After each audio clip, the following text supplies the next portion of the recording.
প্রক্রিয়ায় তাদের সক্রিয় অংশগ্রহণ নিশ্চিত করা অপরিহার্য।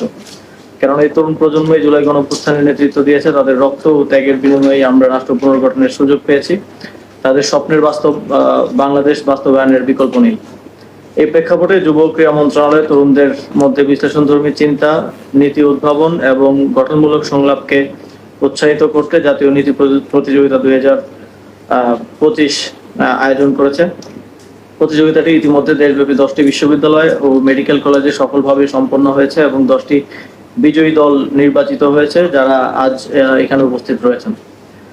প্রতিযোগিতার অংশগ্রহণকারী শিক্ষার্থীরা শিক্ষা, স্বাস্থ্য, পরিবেশ, কৃষি, প্রযুক্তি, রাজনীতি, সংবিধান, পররাষ্ট্রনীতি ও অর্থনীতি সহ জাতীয় অগ্রাধিকার খাতগুলোতে বাস্তবসম্মত ও সময়োপযোগী নীতি প্রস্তাবনা তুলে ধরেছেন। এই প্রতিযোগিতার মূল লক্ষ্য ছিল তরুণদের নীতি চিন্তা এবং সমস্যা সমাধান ভিত্তিক নেতৃত্বের বিকাশ করা। বিজয়ী দলগুলো আজকের এই সভায় মাননীয় প্রধান উপদেষ্টার সঙ্গে সরাসরি তাদের নীতি প্রস্তাবনা উপস্থাপন করবেন এবং সরকারের শীর্ষ নেতৃত্ব থেকে প্রতিক্রিয়া, দিক নির্দেশনা ও প্রেরণা পাবেন। এর ফলে তরুণদের নীতি পর্যায় ভিত্তিক জাতীয় আলোচনায় যুক্ত হবে এবং নীতি নির্ধারণ প্রক্রিয়ায় নতুন প্রজন্মের অংশগ্রহণ আরো প্রাতিষ্ঠানিক ও অর্থবহ হবে। আমি দৃঢ়ভাবে বিশ্বাস করি এই উদ্যোগ তরুণদের সম্ভাবনাকে সঠিক পথে কাজে লাগিয়ে দেশের উন্নয়ন ও সমৃদ্ধিতে নতুন দিগন্ত খুলে দেবে। ব্যস্ত শিডিউল থেকে সদয় সময় দেওয়ার জন্য মাননীয় প্রধান উপদেষ্টাকে আন্তরিক ধন্যবাদ জানাই। উপস্থিত বিজয়ী শিক্ষার্থীদেরকেও ধন্যবাদ জানাচ্ছি এবং যারা আজ এখানে উপস্থিত হতে পারেননি কিন্তু প্রতিযোগিতায় অংশ নিয়েছিলেন তাদেরকেও ধন্যবাদ জানাচ্ছি। সকল দলই চমৎকার এবং যুগোপযোগী প্রস্তাবনা উপস্থাপন করেছেন।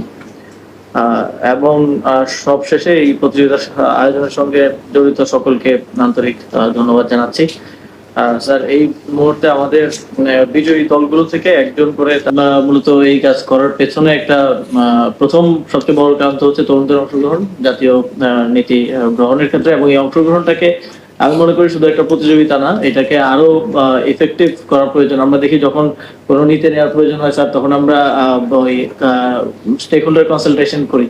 তো সেখানে শুধু কোটা আকারে স্টেক হোল্ডারদেরকে রাখা হয়। আমার যতটুকু এক্সপিরিয়েন্স হয়েছে, তাড়াতাড়ি করতে হয়, তাদেরকে রাখা হয়, কথা বলার হয়তো সুযোগ দেওয়া যায় না।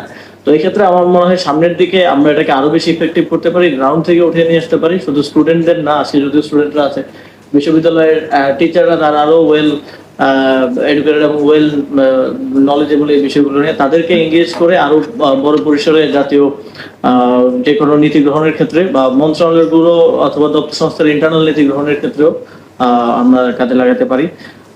স্যার, এই মুহূর্তে আমরা শেষ পর্যায়ের দিকে চলে এসেছি। এই মুহূর্তে আপনাদের প্রতি